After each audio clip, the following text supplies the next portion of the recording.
irrécevable. 93 ans, vraiment, c'est de la sorcellerie. Il doit aller se reposer. Il est malade. Il est même mort. Paul Biya est décédé. Paul Biya est décédé. Paul Biya est décédé. Quelqu'un ne peut pas rester couché dans son palais feutré qui appartient au peuple. S'il n'est pas là-bas, c'est qu'il a un bon méca. Après, on va venir dire qu'il est président. Après, on va venir dire qu'il a gagné les élections. Quelqu'un qui a, sans battre campagne, on va dire que c'est comme ça. Parce que l'État est devenu une organisation partisane qui est là pour protéger les acquis du RDPC, qui est là pour le pouvoir perpétuer le continuer du RDPC, pareil que le Conseil constitutionnel, pareil que toutes nos institutions qui, ma foi, on savait très bien que ces institutions étaient semblées de représenter le peuple. On savait.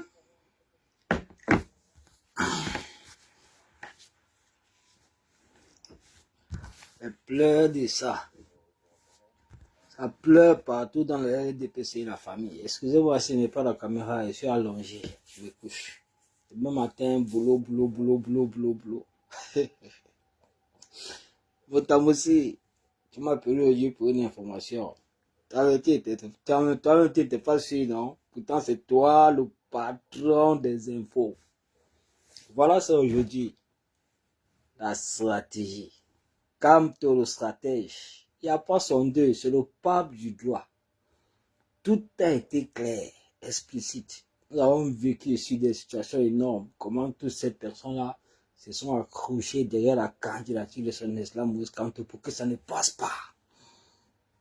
Ils ont corrompu tout le monde.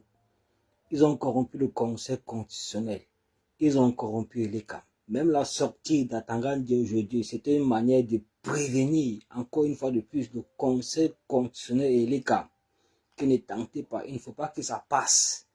Il ne faut pas que ça passe. Aujourd'hui, il a reçu la surprise de sa vie. La surprise de sa vie. Même à travers mes lives, je l'ai toujours dit. À travers mes différents lives. Vous pouvez remonter sur mes lives. À travers mes différents lives, je l'ai toujours dit que la candidature de Kamto ne souffre de rien. Sa candidature ne souffre de rien.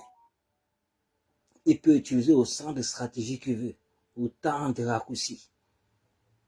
Il a l'APS avec lui. Il a le MRC avec lui. Il a les 300 signatures avec lui. Il a ces multitudes de partis politiques qui le tendent la main. Même si les choses, même si ces négociations ne sont pas officielles, mais ces négociations sont officieuses. Mais nous, on a les informations. Donc, on partage une information. C'est qu'elle est fondée. J'étais presque la première personne à vous alerter aujourd'hui quand j'ai reçu l'information. J'ai partagé ça immédiatement, le communiqué là. Notamment sur le stratège même, celui-là même qui ne manque pas les informations sûres et nettes dans les groupes WhatsApp et autres. Il m'a appelé pour la vérificacité de cette information. Je lui ai dit que mon frère est valide. C'est ça. C'est ça qui est ça. C'est ça qui est ça. Pourquoi? Je vais vous expliquer. Parce que ces gens-là attendaient que Moïse Kamto soit inversé soit par le MRC, soit par l'APC. En ce qui concerne les autres différents partis politiques qui devaient peut-être inverser Moïse Kamto, ils savaient qu'ils avaient déjà effectué ce qu'on appelle la couverture sociale à travers la corruption, à travers les intimidations. Ils avaient déjà effectué ça. C'est pourquoi on appelle aujourd'hui tous ces partis politiques des partis satellites au RDPC qui sont contrôlés par Tangandi. Donc on le savait. Des partis satellites au RDPC qui sont contrôlés par Tangandi. On a reçu ici des alertes. Même le fake news qui est sorti, vous avez tous observé ça ici derrière le MC, je crois le MCNC, ce parti politique là, qui a sorti un fake news ici comme quoi les militants et sympathisants du MC les ont approchés pour une quelconque négociation sur l'investissement des Kamto, machin, de ça, des conneries. Ce sont des conneries. Donc, on ne peut que saluer aujourd'hui la coalition. Parce que derrière cette coalition que vous voyez entre le MRC et le Manidem, il y a au moins plus de 20 ou 25 autres coalitions derrière ça, y compris la société civile. Toutes ces personnes ont rejoint le mouvement. Donc, pendant qu'on se battait ici, on passait notre temps à nous entretuer ici entre le groupe de Douala. Et ils étaient en pleine négociation. Ils étaient en pleine négociation et la stratégie était très bonne. On s'est battu on s'est battu avec le groupe de Douala pour une seule raison. Parce que dans ce groupe, il y avait Elie Miloube. Et vous voyez, vous rendez compte que quand Elie Miloube a été exclu de ce groupe-là, les choses ont commencé à évoluer. Les négociations ont commencé à marcher. Jusqu'à cette annonce officielle aujourd'hui. Donc, c'était ça le problème. Donc, le RDPC ne s'attendait pas à ce zolo historique en politique. Ils ne s'attendaient pas à ça. Ils avaient déjà complètement... Ils savaient qu'ils avaient déjà barricadé au niveau des 300 signatures. Parce que pour avoir les 300 signatures, c'est à travers les chefs traditionnels. Et tout ça. Ils savaient qu'ils avaient déjà barricadé là-bas parce qu'aujourd'hui, nous savons que nos chefs traditionnels ne prennent que l'autorité à travers Atangandi, qui est le ministre de l'administration territoriale. C'est lui qui nomme, c'est lui qui défait nos chefs traditionnels, tous ces autres, ceux qui sont faibles. Mais il y a ceux qui résistent, comme Sa Majesté le roi Sokodju, comme le chef de Baganté, comme beaucoup de chefs aujourd'hui qui résistent à la dictature d'Atangandi. Parce que Atangandi, lui, son rôle, en fait, c'est de corrompre tous ces chefs traditionnels-là, les démunir complètement de leur pouvoir, asseoir le pouvoir et l'autorité du RDPC, afin qu'ils soient des valets, ils soient des griots, au profit du RDPC, comme ils ont réussi à faire de Kaba Yégué ce qu'il est aujourd'hui. Mais c'est exactement ça. Ils ne s'attendaient donc pas à cette gifle historique. Parce que même Moïse Kamto savait que s'il part déposer sa candidature avec son parti politique, le MRC et l'APC, bien même qu'il a alimenté le débat sur le mandat impératif nul qui sera restauré. Il dit bien qu'il sera restauré quand il sera investi par la République parce que c'est la vérité. Le mandat impératif est nul. Le mandat impératif est nul. Un élu sans fiche n'appartient plus à son parti politique, il appartient à la nation.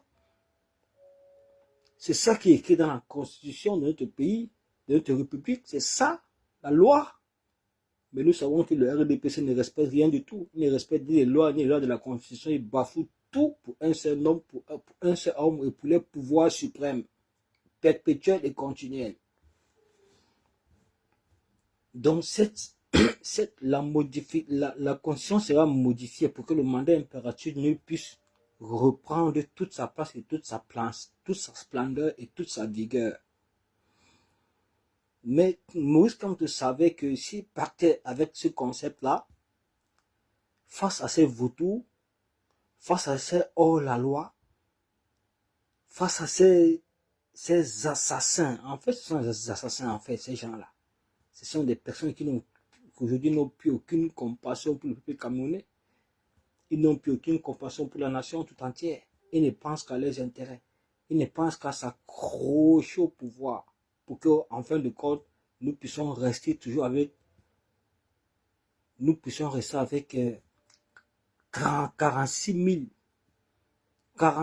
comme SMIC pour chaque citoyen.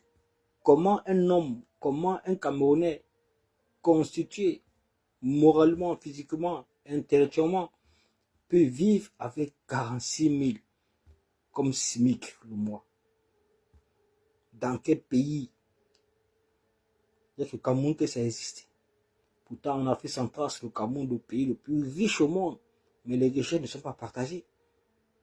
Les richesses ne sont pas partagées. Écoutez, je vais vous faire écouter juste une petite vidéo. Excusez-moi de prendre votre temps, ici il est tard.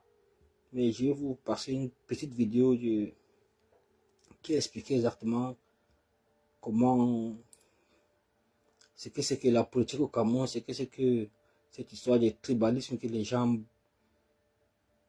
pervertissent à tort à travers. Juste quelques secondes. Je vais vous passer cette petite vidéo de du regretté Fou Monon Jama. Écoutez. Identitaire. Et vous avez raison, on était tombé d'accord qu'en fait, il n'y a pas 240 tribus dans ce pays, comme on prétend. Il n'y a pas la diversité tribale que l'on croit et que les Occidentaux sont venus exacerber. Il y a deux grandes tribus. La tribu de ceux qui s'accaparent, c'est tout, les avantages de notre pays. Absolument. Et la tribu de ceux qui sont exclus. Absolument. Et qui se battent désespérément pour avoir une petite place au soleil. Absolument. Et devant qui on a barricadé toutes les ouvertures.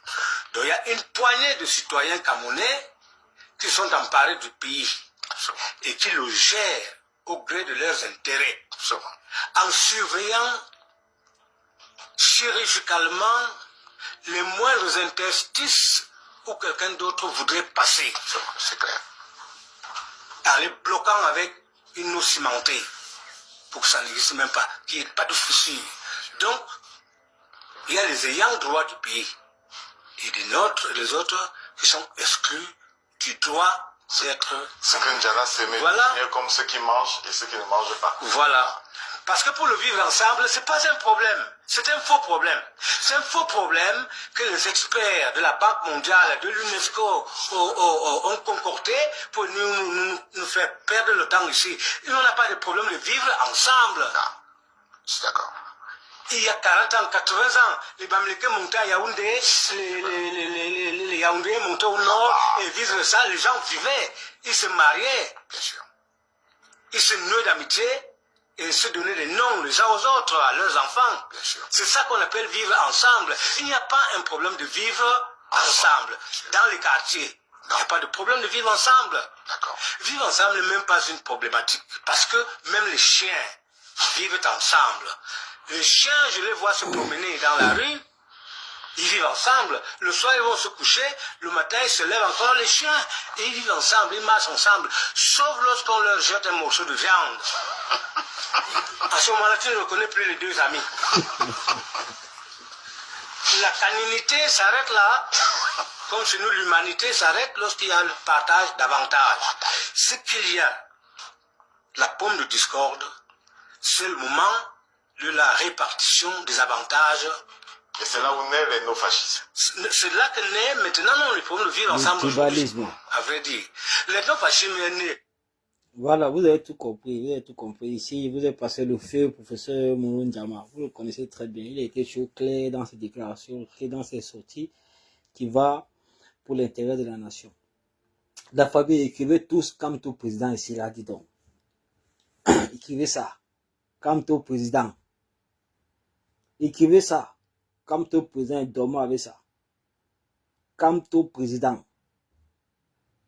Comme tout président. C'est tout ce qui a été cité là, il a vaincu tout ça.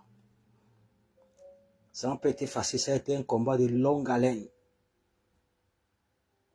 Depuis que Kamto a déclaré qu'il ne va pas se présenter aux élections de 2019-2020, les gens ont mis sur pied l'arsenal pour bloquer sa candidature.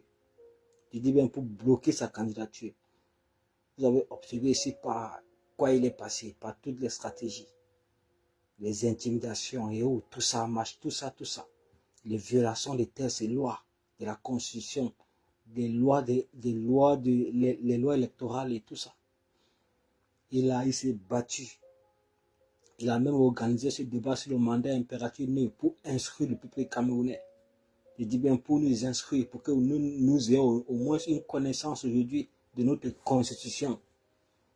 Parce que la base même de notre pays, l'intégrité même de la nation, c'est notre constitution. Si nous ne prenons pas connaissance de notre constitution, on va se laisser arnaquer. On va se laisser arnaquer, vous ne pouvez pas savoir. Les sales politiciens qui n'ont que les yeux pour leurs intérêts, ils vont utiliser cette constitution-là pour s'enrichir, enrichir les familles au détriment du peuple. Parce que nous avons refusé d'apprendre, nous avons refusé de lire le droit, nous avons refusé de prendre connaissance. Donc c'est une victoire pour nous, pour le peuple camerounais. Aujourd'hui, de connaître ce que le mandat impératif nul qui sera restauré après l'investiture de son islam Moïse Kamto. Oui, parce que c'est la loi. Ces gens ont voulu transcender cette loi-là. Ils ont voulu la bafouer, la violer. Pourtant, c'est la loi. Elle doit être appliquée. Mais comme tu as vu les enjeux, vu la paix de son peuple pour le changement, en ce qui concerne sa candidature, parce que Kamto en réalité n'est pas le candidat d'un parti politique. Il est le candidat du peuple. Il est le candidat du peuple. C'est pourquoi sa candidature est très importante, quel qu'en soit le parti politique qui va l'investir, même c'est le RDPC. Il dit quel qu'en soit le parti politique qui va l'investir, c'est le candidat du peuple. Et ils le savent. C'est pourquoi ils sont prêts à tout. Ils ont tout manœuvré, ils ont tout œuvré, ils ont tout misé.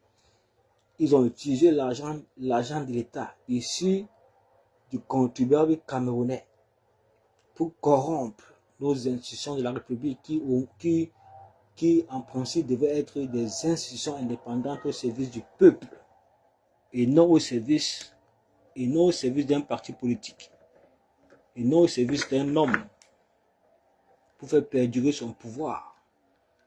Vous comprenez? Ils ont puisé dans les caisses de l'État. C'est pourquoi quand vous avez suivi quand vous avez suivi le très grand Lamido Alami Ousmane lors de son passage à Equinox, il a bien réitéré qu'il y a plus de 136 milliards qui ont disparu comme ça des caisses de l'État. Ce n'est pas un hasard. Cet argent a disparu pour servir uniquement par toutes sortes de stratagèmes de corruption pour la candidature de Paul Biya. Ils savent très bien que Paul Biya ne contrôle plus absolument rien du tout. Rien du tout. Donc, c'est aussi spirituel. C'est pourquoi nous devons, en quelque sorte aussi, beaucoup prier afin que nos prières accompagnent également la dynamique, le combat et le sacrifice de son islam Moïse Kamto. Parce que nous savons qui nous avons en face de nous. Nous n'avons pas en face de nous des républicains. Nous n'avons pas en face de nous des nationalistes. Nous n'avons pas en face de nous un gouvernement en fait. Nous avons en face de nous des sectaires, des tribalistes. Vous comprenez? Nous avons en face de nous des gens qui sont prêts à tout pour confisquer le pays, pour confisquer le pouvoir pendant 200 ans, pendant 300 ans, si nous ne faisons rien. Parce qu'aujourd'hui, si le peuple camerounais baisse les bras et laisse faire en sorte que le RDPC se régénère à travers la fraude pour un mandat de 7 ans, ils sont complètement foutus. Il n'y aura plus rien qui pourra arrêter ce parti politique-là. Ça serait très très difficile. Les gens n'auront plus de force, les gens n'auront plus d'énergie. C'est pourquoi octobre 2025 qui est proche là, c'est un appel au peuple. C'est un appel historique pour la libération de notre patrie, pour la libération de notre nation. Nous devons nous unir main dans la main pour arracher notre pays, pour ne pas dire notre souveraineté, entre les mains de ces imposteurs qui gouverne notre pays par procuration, qui gouverne notre pays issu des hautes instructions. Vous le savez tous, ce n'est plus un secret de polichinelle pour quiconque ici. Paul Biya est fini, il appartient au passé aujourd'hui. Il ne gouverne plus. Il ne détient ni ses capacités mentales, ni ses capacités physiques, ni ses capacités morales, ni ses capacités intellectuelles et intrinsèques. Si vous le voyez apparaître à travers les vidéos qui ont été découpées, issues du cabinet noir, qui est alimenté par Bonda Yolo, c'est uniquement pour un semblant, pour un paraître, pour un semblant de paraître. Si vous voyez Paul Biya debout pendant 2 minutes, ou bien pendant quelques secondes, sachez qu'il est dopé à la kétamine, pour le faire paraître pour quelqu'un qui dirige le pays, quelqu'un qui a encore toutes ses capacités mentales, tout ça, pourtant c'est faux. À 92 ans, à 93 ans, on ne peut plus détenir ses capacités mentales, physiques et intrinsèques. Quand vous partez sur les pages de Maître Alice, comme des personnes qui ont atteint le 3e âge comme ça, elles ressentent les mêmes effets. Elles se dévoilent. Elles disent la vérité sur leur état physique, sur leur état mental, sur leur état intellectuel. Et elle réintègre qui a 92 ans, parce que Maître Alice, qu'on n'a pas encore atteint 92 ans, elle est dans les 83 ans comme ça, elle n'a pas encore atteint 92 ans. Imaginez si elle atteint 92 ans. Il n'a pas les moyens de survivre, comme Paul Biya les moyens de se servir des caisses de l'État pour survivre, pour rester en vie. Hein? À 92 ans, imaginez-vous. Donc, franchement, la famille écrivait Kamto président. Écrivez ça. Kamto président. L'heure est venue. L'heure est venue. On ne va plus avoir aucun prétexte pour rejoindre le train du changement. Il n'y aura plus aucun prétexte. Chacun a eu son temps d'observation depuis 2018. Ça ne date pas d'hier, ça ne date pas de 2 mois ou de 3 mois. Depuis 2018, chacun a eu son temps d'observation. Il y a beaucoup parmi nous qui sont dans ce temps d'observation avant même 2018. Mais nous, c'est depuis 2018. Je pense que c'est largement suffisant aujourd'hui pour vraiment aujourd'hui faire un choix. Le choix du peuple. Le choix du changement. Et vous savez à qui vous devez accorder votre choix. À qui vous devez donner votre vote, votre voix, votre confiance, votre crédibilité, votre avenir. C'est ça le plus important. Donc concentrez-vous, la famille. Concentrez-vous, la famille. Réservez-vous, soyez concentrés. Le moment est arrivé, c'est le 12 octobre. C'est le 12 octobre que tous ensemble, nous devons aller élire notre président de la République. Le choix du cœur, le choix du peuple, le choix du changement, le choix de l'avenir, le choix d'une nouvelle politique, le choix d'un nouveau gouvernement, le choix d'un nouveau président. Voilà. Cette responsabilité vous appartient à personne d'autre. À personne d'autre. Personne ne viendra choisir pour vous. Personne ne viendra vous imposer quoi que ce soit. Vous avez eu votre temps d'observation. Rendez-vous le 12 octobre, la famille. Le semaine ne vient pas tellement. Je suis content de tout ce que je vois sur la toile là. C'est concerne la candidature de notre champion, de notre président, du 3e président de la République du Cameroun. Je suis tellement content. Ça veut dire qu'on doit continuer le combat. On doit continuer la sensibilisation. On doit beaucoup plus continuer les mobilisations.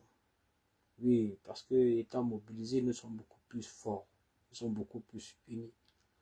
La sensibilisation va également dans le sens que les Camerounais doivent être prêts. Le moment venu, à aller voter, c'est-à-dire le choix du peuple. le candidat qui a reçu le mandat du peuple, c'est-à-dire aller voter pour Kamto, aller voter pour son excellent Maurice Kamto. Il faut un vote sanction, il faut faire un vote sanction, il faut faire un vote utile. Il faut éliminer le RDPC au premier tour des élections. Il faut les foutre la honte du siècle, la raclée de la vie. Voilà. C'est comme ça qu'il faut mettre au état de ce parti politique.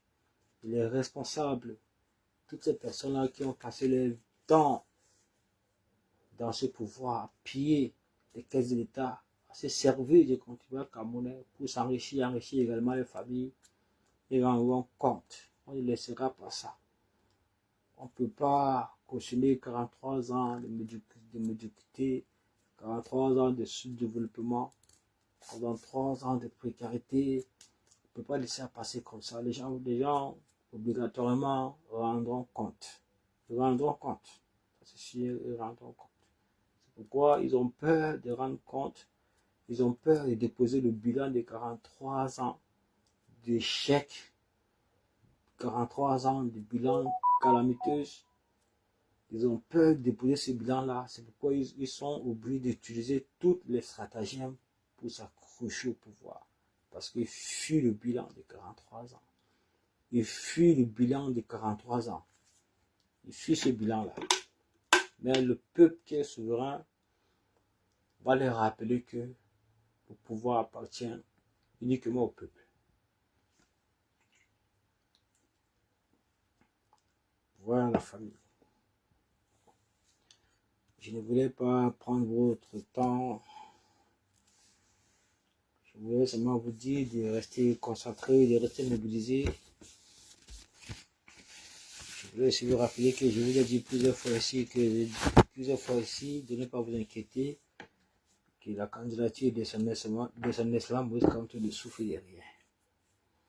Moi, j'avais déjà mis de côté cette histoire d'être investi par le MS ou bien par l'APC, vu les débats politiques, vu la prise de position de certains membres de l'RDPC, vu même que l'ICAM, ni le Conseil constitutionnel, qui sont ces organismes-là chargés de soit d'approuver ou bien de rejeter une candidature d'un quelconque candidat à une quelconque course à une opposition, à une concours à la présidentielle.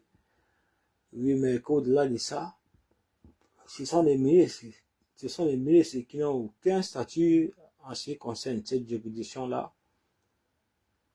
Les ministres, comme Atangan dit, qui surpassent même le Conseil constitutionnel, qui surpassent même à l'ECAM, qui se croient c'est plein droit de parler au nom du Conseil constitutionnel, de parler au nom de l'ECAM, en leur rappelant que la candidature de tel candidat est irrecevable lors d'inscription présidentielle. Vraiment, ça fait fort au dos pour un ministre de la République. C'est pourquoi vous pouvez comprendre aujourd'hui que quand vous écoutez les ministres démissionnés de ce gouvernement-là, qui se plaignent en retour que ça fait 14 ans qu'ils n'ont pas vu le président de la République, d'aucuns se plaignent que ça fait 7 ans qu'ils n'ont pas vu le président de la République, d'aucuns disent même que on ignorait bien sûr qu'il y a des ministres qui sont décédés depuis 5 ans. Il y a 5 ministres qui sont décédés depuis 5 ans aujourd'hui qui n'ont pas été remplacés. Vraiment, ça fait fort dos. Ça fait vraiment fort dos. Ça fait vraiment fort dos. Donc, c'est pour la Tanga, il ne peut pas se substituer au Conseil constitutionnel, ni à l'ECAM, et ça croit que les pleins pouvoirs. Et parler au nom de ces deux institutions-là qui sont censées être des institutions indépendantes au service du peuple. Vous comprenez très bien que ça sent la poudre au nez. Vous comprenez très bien qu'il y a une forte influence. Il y a de l'argent qui circule. Et la corruption qui bat son plein. Et c'est dans ce sens-là que le régime RDPC parvient à se maintenir au pouvoir à travers la corruption. Tout l'argent des contribuables, les caisses de l'État sont vides pour alimenter la corruption, pour servir un seul homme, mais pas pour servir la République. pour corrompre toutes les institutions qui sont censées être des institutions indépendantes de servir du peuple, mais plutôt pour servir un seul homme. Voilà les armes de guerre, la corruption, l'intimidation, la dictature, le chantage, l'oppression. C'est un peu comme ça que le RDPC fonctionne. La famille écrivait comme tout président, ça ne chauffe pas. Bientôt, on va entrer en campagne. Dépose sa candidature vendredi. Que le peuple camerounais l'accompagne. Après déposer sa candidature, on entre en campagne. C'est là où le vrai combat commence. La sensibilisation nationale. Appeler les Camerounais pour un vote sanction, pour un vote utile. C'est ça. C'est comme ça que les choses vont se passer.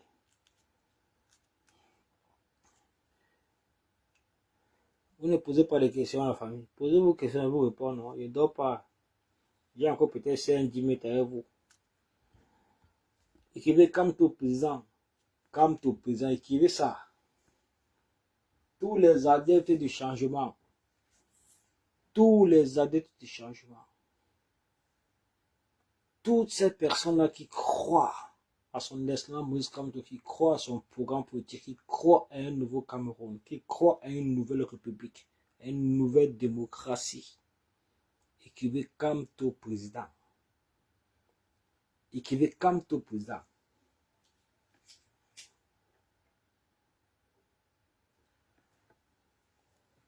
Oui, c'est le premier président du Cameroun. C'est ça, parce que si ce n'est pas lui, ça serait forcément quelqu'un d'autre. De toutes les façons, le Cameroun connaîtra son troisième président. La prophétie de Moïse Dogmo. C'est le troisième président du Cameroun. Pour vaincre une dictature de celle de RDPC, une dictature de 43 ans, 43 ans de pouvoir sans partage, c'est pas facile du tout. C'est pas facile. Il faut travailler le peuple. Il faut travailler la conscience des Camerounais. Il faut réveiller le peuple.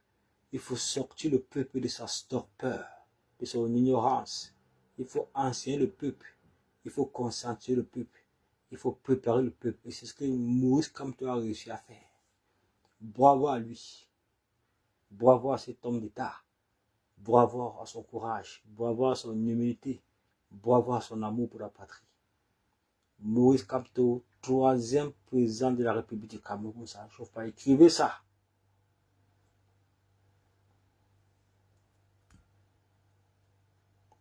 Moïse Kamto, troisième président de la République du Cameroun. Écrivez.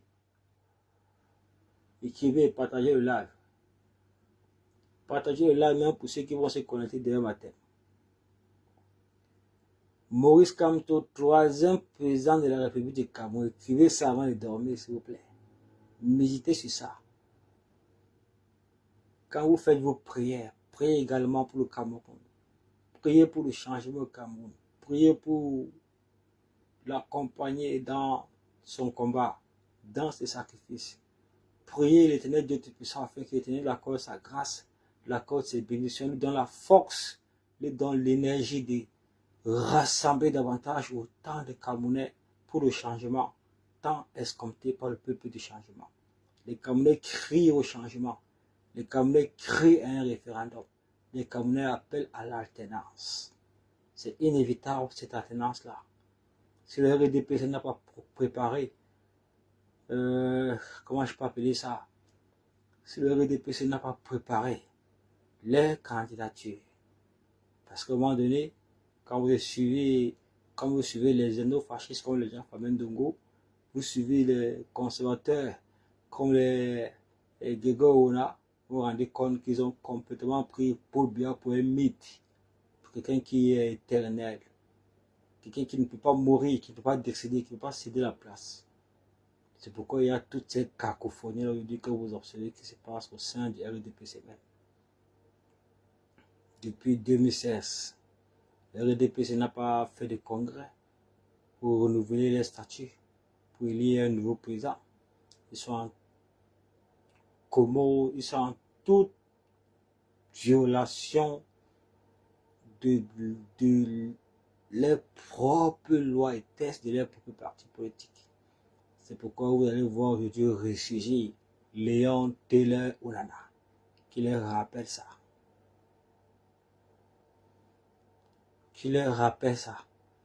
Léon Taylor Onana, qui leur rappelle ça. Et ça chauffe. Ça chauffe de partout. Ces gens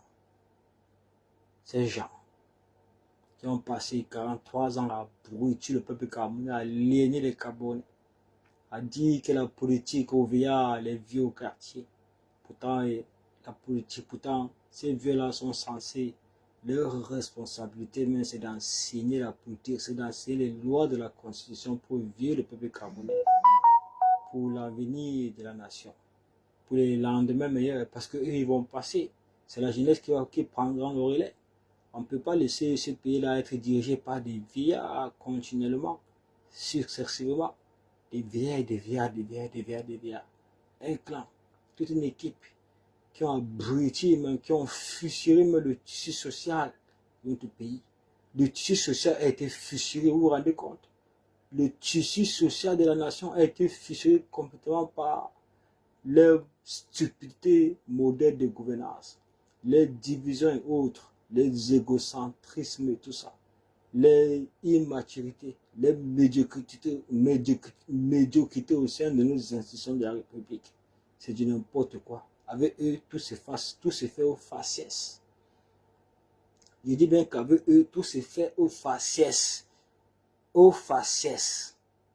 Quand vous observez seulement ici au niveau de la diaspora, observez seulement au niveau de nos représentations diplomatiques, nous en avons combien? Toutes les personnes qui occupent nos postes à responsabilité au sein de nos représentations diplomatiques sont tous des petits boulots. À l'exception de 2 personnes seulement, un anglophone et un babylonique. Tout le reste là sont des petits boulots. Quand vous partez dans la police, des petits boulots. Quand vous partez dans l'armée, c'est des petits boulots. Avant que le Grand Nord ne se plaigne, jusqu'à aujourd'hui, il y a eu des nominations, il y a eu des remplacements. Tout est veillé à Pobia à travers la gouvernance par procuration, qui est gérée par Chanta Bia, Ferdinand Gongo, Vonda Yolo, Osra Baboki, Fambia. Ils sont en train de faire un semblant, je sais pas, un semblant de repentance au niveau de la population du Grand Nord, en nommant 2 personnes du Grand Nord dans des responsabilités, dans des postes à responsabilité au sein de l'armée. Il est trop tard pour ça. C'est pas parce que le peuple du Grand Nord s'est réveillé aujourd'hui que vous allez vous accorder une petite place au sein du pouvoir. Non. Le pouvoir, en réalité, devait se départager depuis le début dans toutes les 10 régions du pays. Le pouvoir ne devait pas être unitaire. Comme ce qu'ils sont en train, comme ils ont réussi à faire du RDPC et tout le reste des partis politiques, à l'exception du RDPC, et tous ces partis politiques qui ont compris depuis 2018 l'intérêt suprême de la nation, des partis satellites au RDPC. Je dis bien des partis satellites au RDPC. Il y a quelques-uns de ces partis politiques qui sont sortis complètement de ce marasme, de cette imposture politique, cette corruption légendaire qui dure depuis des années. Le RDPC est un parti corrupteur. Il utilise l'argent issu des caisses de l'État pour corrompre seulement. Corrompre toutes nos institutions. Cet argent qui devait permettre à construire le pays, à développer notre pays, à tracer notre pays, à couvrir notre pays à travers des infrastructures, des institutions fortes, des universités, des routes, des autoroutes, de l'eau, de l'électricité. Tout ça là. Il utilise l'argent seulement pour préserver le pouvoir. Quand vous voyez un parti politique arriver à ce niveau-là, c'est un danger national. Ça veut tout simplement dire qu'ils sont atteints de la boulimie du pouvoir. la boulimie du pouvoir. Et quand des personnes sont atteintes au sein de la nation qu'on appelle république, je dis bien pas monarchie. On peut encore supporter c'est au sein de la monarchie. Mais on n'est pas encore arrivé au niveau de la monarchie. Nous sommes encore en république. Quand vous voyez un parti politique qui se comporte en république comme ça, avec cette idéologie de boulimie du pouvoir qui les anime, c'est un danger pour la nation. Il faut complètement s'unir pour les éliminer, pour les écarter. Définitivement. C'est de ça qu'il est question la famille. Vous ne trompez pas la famille, c'est de ça qu'il est question. Écrivez ça. Comme tout président, on s'est battu pour ça. Et le combat n'est pas fini, le combat continue. Les élections arrivent, ça va chauffer. On va voir ça. Malgré les machines de faute, il dit bien malgré toutes les machines de faute, on sait tout ça. Comme tu sais, il n'est pas bête. Il sait qu'il est calme. C'est le RDPC, Conseil constitutionnel, RDPC, Assemblée nationale, RDPC, le Sénat, RDPC. Tout là-bas, c'est RDPC. Il ne compte que sur le peuple. Il ne compte que sur le peuple. C'est pourquoi je peux encore vous confirmer ici que Maurice Kamto n'est pas le candidat d'un parti politique. Maurice Kamto est le candidat du peuple. Écrivez ça, pardon. Écrivez aussi, non, les gens vont lire ça demain. Je sais que vous êtes fatigué, vous dormez, certaines personnes sont là, ils sont connectés, mais ils dorment. Mais écrivez ça quand même. Maurice Kamto est le candidat du peuple. Maurice Kamto n'est pas le candidat d'un parti politique. Écrivez, non, écrivez ça.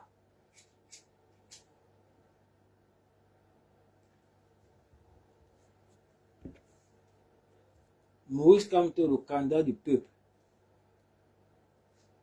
Maurice Kamto n'est pas le candidat d'un parti politique. Voilà. Je vais profiter également à travers ces lives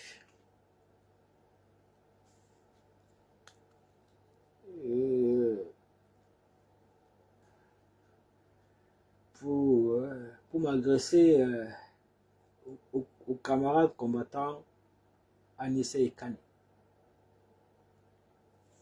du parti Manidem.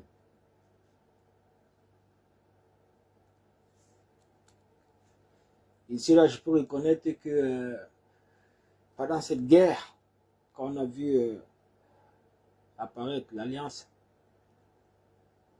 même pas l'alliance, quand on a vu apparaître le communiqué du groupe de Douala qui appelait à l'alliance de tous les partis d'opposition afin de former une coalition autour d'un candidat.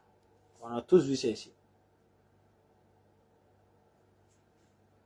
Mais autour de cet appel, à travers ces communiqués, il y avait également la signature d'Elimi Lobé, qui est d'ailleurs un personnage très controversé au niveau de la communauté nationale et de la communauté internationale, qui concerne la nation et les communautés, qui a été reconnu comme un personnage vraiment très nocif et que sa communication vraiment elle doit être même révoquée et interdite par le gouvernement.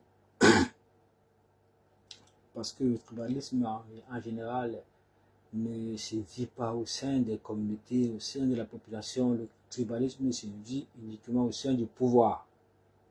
Quand le pouvoir est menacé, ils sortent de marché de tribalisme pour se protéger et nous permettre de nous diviser davantage. Et c'est Elimi Lobé qui a été chargé de mission pour effectuer ce travail. Donc on a compris cela, c'est pourquoi il a été exclu complètement du groupe de Douala et les négociations ont repris. Nous sommes très fiers. Je vais profiter à travers ce live pour annoncer que je vais spécialement faire une vidéo pour présenter mes sincères excuses fraternelles, patriotiques également aux camarades combattants Anissa Ekane j'ai ici évoqué les raisons pour lesquelles on s'est vraiment combattu sur la toile. Quand il y a eu l'annonce du parti, l'annonce de communiqué du groupe, de la création du groupe Douala, qui avait pour but de réunir tous les leaders de l'opposition afin de coaliser. Un seul candidat a présenté à l'élection présidentielle. On a vu ceci. Mais la signature des libéraux à travers ces communiqués, les débats qui s'en sont suivis ont vraiment nous a laissé beaucoup en froid. Les gens ont eu beaucoup de mal.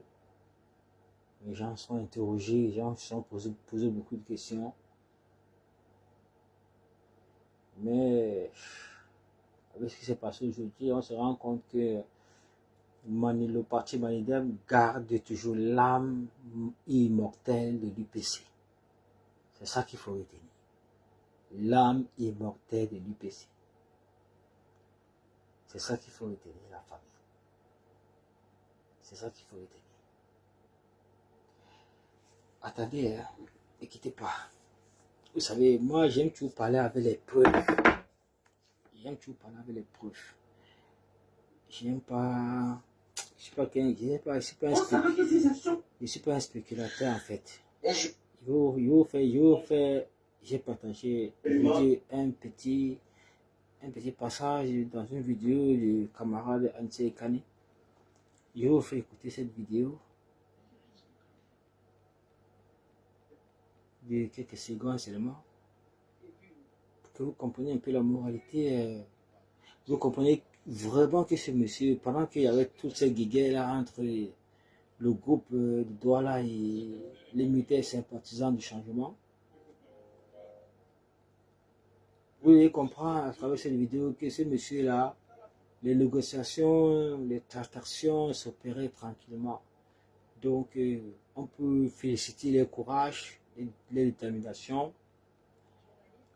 On peut également féliciter vraiment leur maturité politique, le fait d'avoir surpassé tout cela. C'est vraiment, c'était une véritable guerre. Je vous écoute un peu, je vous fais écouter ce petit passage là. J'ai partagé ça aujourd'hui, donc c'est où? Voilà, c'est ici, écoutez. C'est les révolutions. En tout cas, ça s'est passé comme ça dans certains. Écoutez, il était à Vision 4. Qu'est-ce qu'il y a encore?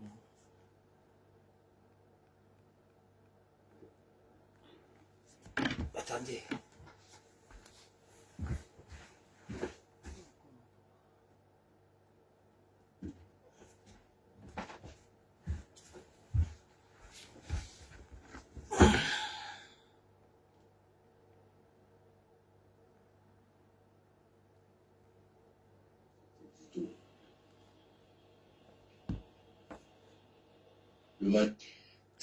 Le Manidem.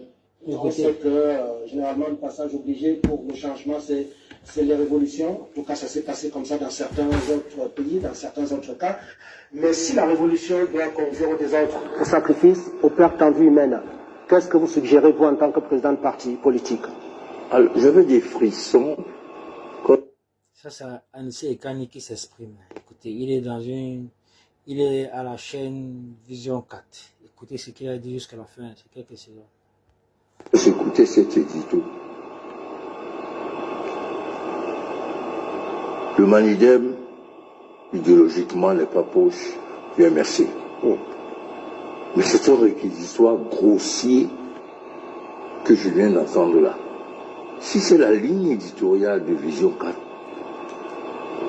à la veille des élections, ce n'est pas sérieux. Le thème était sacrifice. De quel sacrifice parle-t-on? Il peut y avoir des maladresses dans l'expression d'un point de vue. Cela n'autorise pas à faire ce que je viens d'entendre là sur M. Kanto et le MRC. Y compris, on a fustigé tous ceux qui l'entourent. vraiment, vraiment, quand c'est trop, c'est laid. Vraiment. Vraiment, quand c'est trop, c'est laid.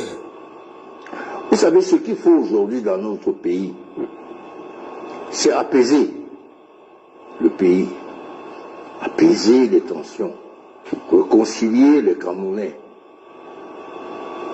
tourner la page dangereuse qui a commencé après les élections, pendant les élections de 2018. Ce n'est pas remettre de l'huile sur le feu.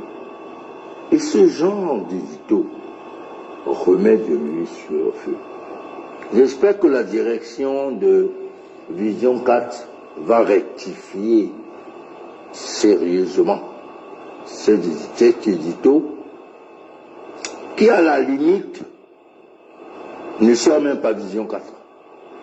Dans la mesure où une chaîne de télévision peut avoir son édito, sa ligne éditoriale, mais dans un contexte démocratique, ménager les points de vue divergents.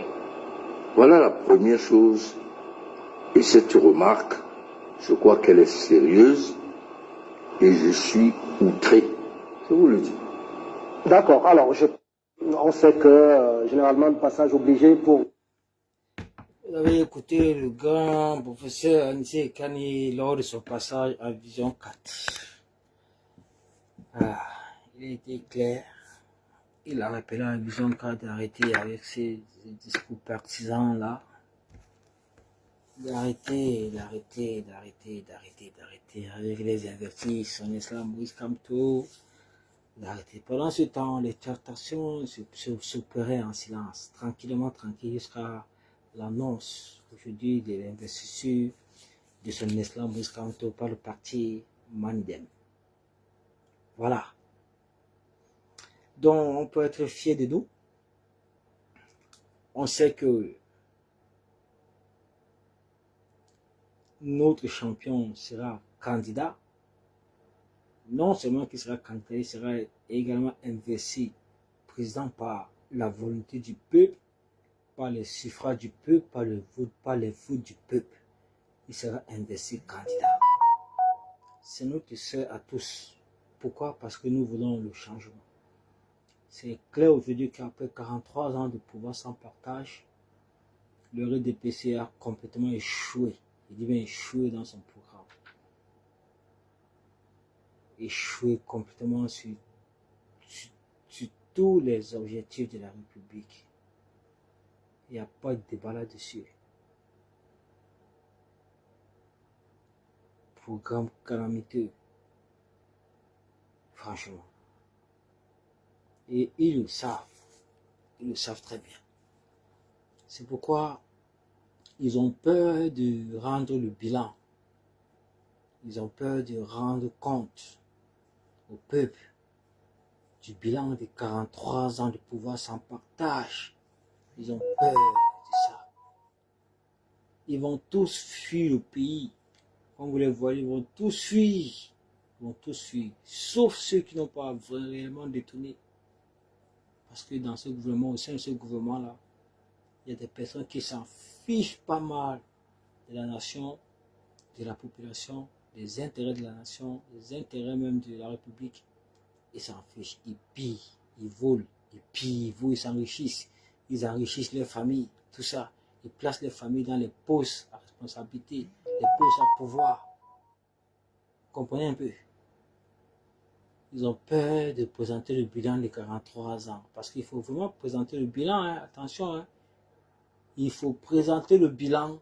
Ce n'est pas un jeu. Nous sommes en République. On parle d'un pays. On parle des ressources naturelles de notre pays. On parle de ce que le pays peut produire en ressources naturelles, qui en principe devait être départagé avec la population, qui en principe devait être servi, qui devait servir à développer, à construire notre pays, à développer notre pays, à aménager notre pays, jusqu'à nos hôpitaux, jusqu'à la couverture sociale, jusqu'à la pension retraite, jusqu'aux handicapés. Bref, c'est toutes les formes de couverture sociale. C'est terrible. On se croit aux antiquités. On se croit au 21e siècle. Qu'il y a des choses qui évoluent partout. La couverture sociale qui est prise en charge, qui est un sujet très épineux auquel les nations ne jouent pas avec, les populations ne jouent pas avec, que si un président tente d'être inversé et qui vient s'amuser avec la couverture sociale d'une population qui a besoin d'être soignée, l'éducation également qui ne doit pas être payée. Pareil que la couverture sociale. Parce que le pays produit des richesses. Le pays produit des richesses pour permettre que tout cela existe. Que tout cela prenne forme. Ah oui, mais toutes les richesses que le pays produit, il n'y a qu'une minorité qui s'accapare de ces richesses-là pour s'enrichir au détriment de la population. C'est donc ça qu'il faut changer. Car ça existe. C'est bien réel. Tu ne peux pas être accepté dans le gouvernement de Paul-Biya si tu n'es pas un voleur. Si tu ne voles pas. Parce qu'il sait que tu voles. Au fur et à mesure que tu voles, il le sait. Et à travers ça, tu te transformes obligatoirement en griot ou en mendiant. Tu vas chanter son nom comme le fait Kavaye Djibril, comme le fait également tous les partisans du RDPC qui n'ont pas honte d'appeler un vieillard à la candidature, d'appeler à la candidature d'un vieillard sénile, alité, malade, qui ne détient plus toute sa tête de 93 ans à se représenter comme candidat à une élection présidentielle dans un pays qui va bientôt atteindre 40 millions d'habitants. Franchement, ils seront sérieux. Ces gens croient du confère qu'après 43 ans, ils se sont accaparés le pays, que le Cameroun les appartient, que ce sont eux qui décident sur tout, ce sont eux qui gèrent tout, ce sont eux qui ont pouvoir sur eux, ce sont eux qui ont une décision sur nos vies, ce sont eux qui gèrent le pays. Et c'est trop. Ils ont oublié qu'on n'a pas écrit sur l'emblème de notre pays, ou bien sur l'emblème de notre drapeau, que monarchie ou bien royaume. On a écrit République démocratique du peuple camerounais. Ça veut tout simplement dire que le pays appartient à tous les Camerounais. Que dans ce pays, dans cette république, tous les Camerounais sont libres de diriger le pays.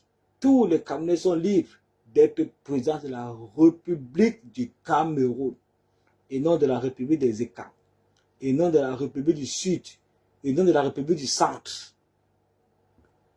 Voilà ce qu'il faut retenir. Dans la famille, les Sarginats sont dos au mur, n'arrivent plus à parler. La honte du siècle.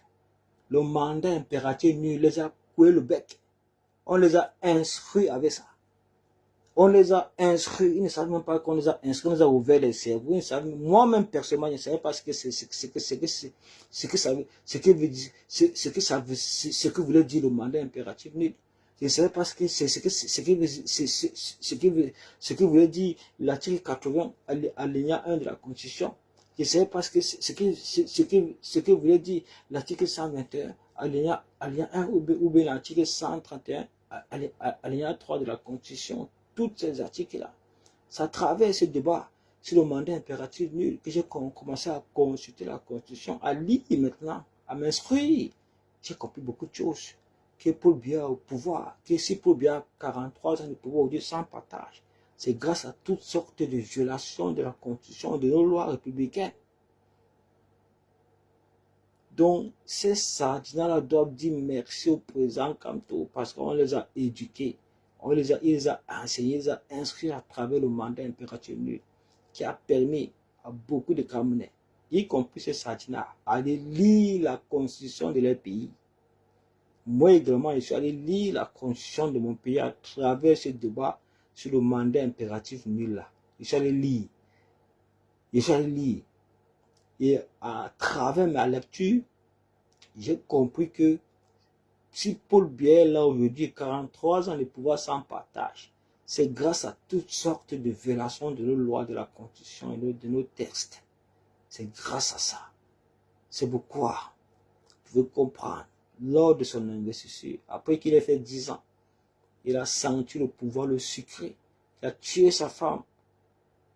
Il a tué sa femme, Irène Biya, parce qu'elle avait demandé de quitter le pouvoir. Vous comprenez? Il avait demandé de quitter le pouvoir. Elle a compris que les Camerounais ne doivent pas lire la Constitution. Il a sorti ce discours. La politique aux vieux, la politique aux vieux, les jeunes au quartier. Donc les jeunes ne doivent pas s'imprégner de la politique. Les jeunes ne doivent pas s'enseigner de la politique, ne doivent pas s'instruire de la Constitution, ne doivent pas s'instruire de la politique. Parce qu'on doit laisser le pouvoir, on doit laisser la nation aux vieux pour qu'ils continuent toujours à gouverner à travers les enseignements coloniaux qu'ils ont eus. C'est ça, ce régime colonial. La colonie, c'est ça qui continue. La colonie, nous devons mettre un terme à ça. Nous devons rétablir une véritable république dans notre pays, le Cameroun, et une véritable démocratie. Un partage des richesses qui va aider notre pays, non seulement notre pays, nos populations et l'ensemble de la nation. C'est ce qu'il faut faire. On ne doit plus laisser nos richesses naturelles se laisser distribuer uniquement entre un petit groupe ethnique, tribaliste et très médiocre, des incompétents notoires. Je dis bien des incompétents notoires. Le régime RDPC. Votons tous son Excellence Moïse Kamto. Je pense qu'aujourd'hui, vos inquiétudes doivent disparaître. Kamto est candidat. Écrivez ça. Kamto président. Écrivez ça. Kamto président. Kamto président. La campagne électorale est lancée. C'est vendredi, non? Vendredi le 18, 10 heures. Dépôt de candidature. Dès qu'on couvre le dossier là, on entre directement en campagne.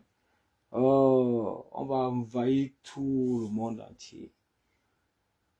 On va envahir tout l'espace public national et international. On va chanter le nom de son Excellence Moïse Kamto partout. Ces images, son nom, seront imprégnés, remplis dans toutes les rues, dans toutes les villes du Cameroun et de l'Europe. Faites confiance à la diaspora du changement, au peuple du changement. Je ne valorise pas que la diaspora, je valorise aussi le peuple du changement. Ce peuple nous a montré les déterminations à avoir, ou bien à arracher les souverainetés. C'était le 8 juin à Douala. Ils nous ont montré ces soifs de changement qui les animent, qui sont prêts à résister à toute forme de barbarie, à toute une armée, parce qu'ils sont prêts à sauver les pays. Ils sont prêts à arracher les souverainetés, leur pays, entre les mains des imposteurs, entre les mains des colonisateurs. Voilà. Donc faites confiance. Écrivez sur la famille, Kamto président. Kamto président. Kamto président. Kamto président. Kamto président. Kamto président. Kamto président. Kamto. Oh, vraiment. Oui, donc j'étais tantôt en train de vous dire que j'étais sur le sujet de Anissé Ekane. Vraiment, j'ai eu un souci de cœur aujourd'hui. Je pense que j'ai été aussi très explicite sur cette guerre qu'il y a eu quand il y a eu l'annonce à travers un communiqué sur ce groupe de Douala, qui a soulevé beaucoup d'inquiétudes, beaucoup d'interrogations au sein de l'opinion publique, parce que parmi ces signataires du groupe de Douala, il y avait la signature d'Elimi Loubet, personnage très controversé.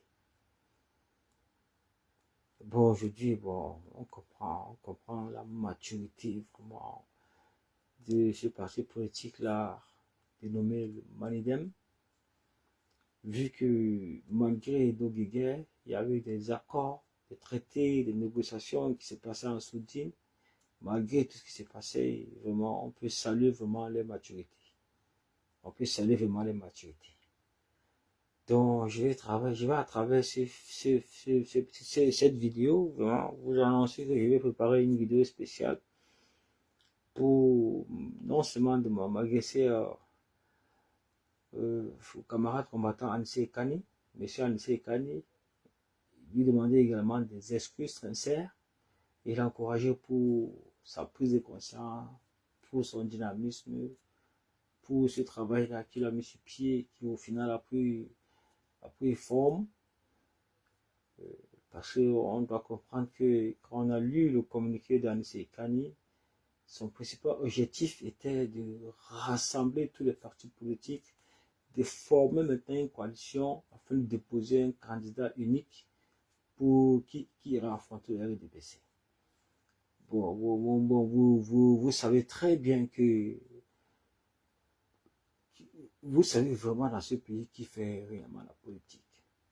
Vous savez que comme vraiment, on a 309 partis politiques, mais tous ces partis politiques, la majorité sont des partis politiques satellites au RDP, c'est la majorité. Donc c'est pas facile de les rassembler tous.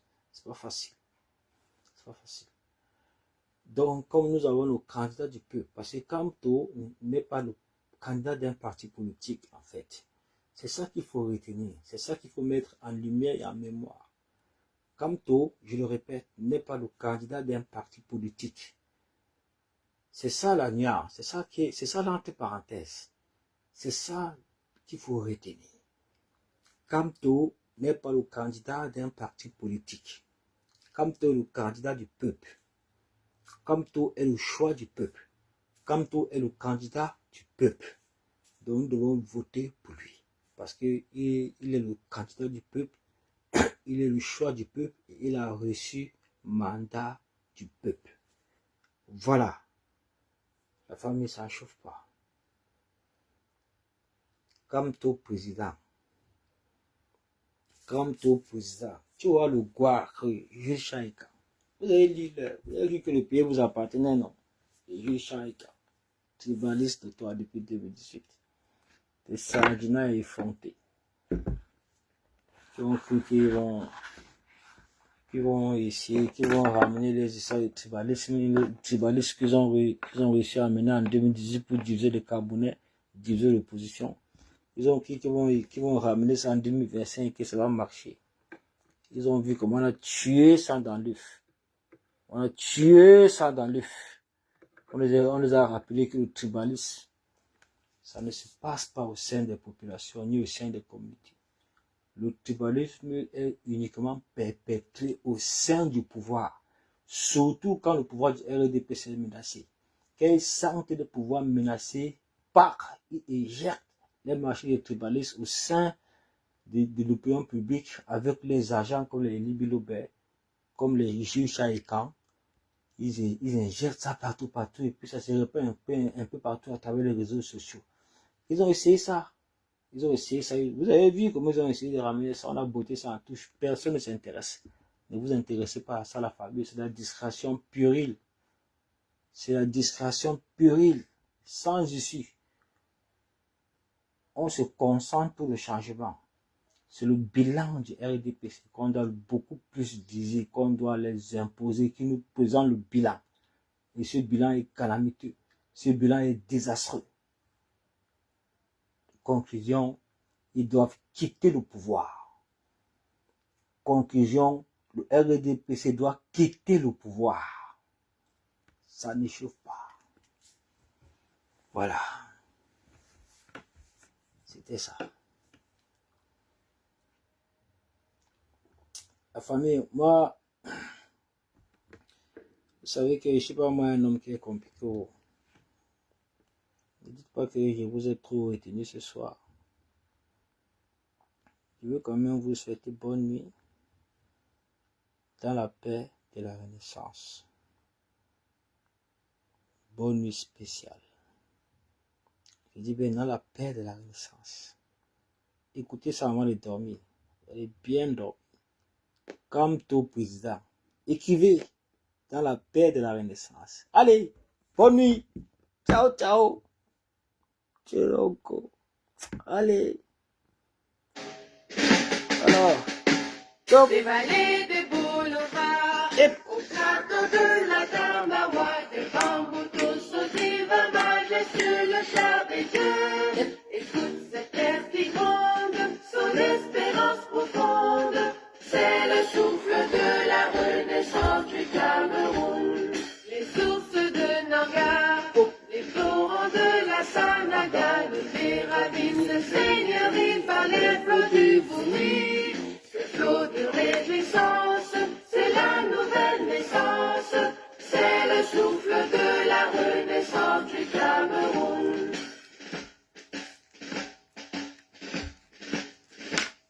Sur les manettes Bouba, sur les crêtes de Rebouba, marque ça qui nous caresse, Bikoussi d'allégresse. Ces armatans qui chantent, ces mots sont triomphantes, c'est le souffle de la renaissance du Cameroun.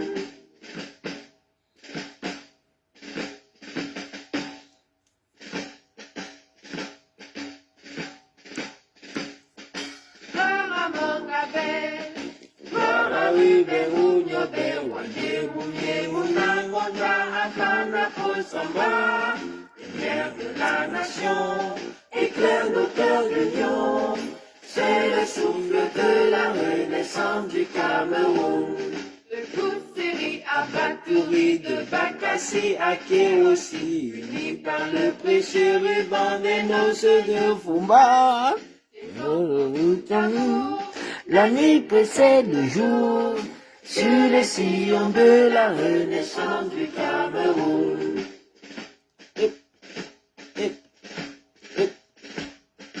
Frères et sœurs ensemble, pays des indomptables, sur les sillons de la renaissance du Cameroun.